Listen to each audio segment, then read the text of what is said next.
இந்த சந்திப்பு திடீர்னு திட்டமிடப்பட்டதா ஊடகங்கள்ல வந்துட்டு இருக்குது. ஆனா அது திடீர்னு திட்டமிடப்பட்டதா தெரியல.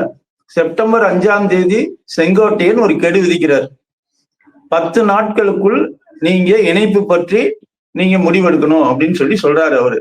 அப்படின்னு சொல்லிட்டு அவரு நேரா இங்க வந்து டெல்லி கிளம்பி அமித்ஷா பார்த்து திரும்பி வர்றாரு. 10 நாள் கெடு முடியுது.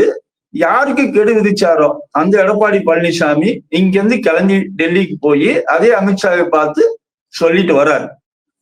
என்ன சொல்லிட்டு வந்தாங்க 2 பேருங்கிறது மட்டும் நமக்கு தெரியாது. ஆனா இது ஒரு திட்டமிடப்பட்டதா தான் தெரியுது. ஒன்னும் திடீர்னு அவர் திடீர்னு இங்க இருந்து கிளம்பி நான் ராமரை பார்க்க போறேன் அப்படின்னு சொன்னதோ, இல்ல இவர் இங்க இருந்து திடீர்னு கிளம்பி கிருஷ்ணரை பார்க்க போறாரு, ராதாகிருஷ்ணரை பார்க்க போறதாவோ அப்படின்னா இது தெரியல.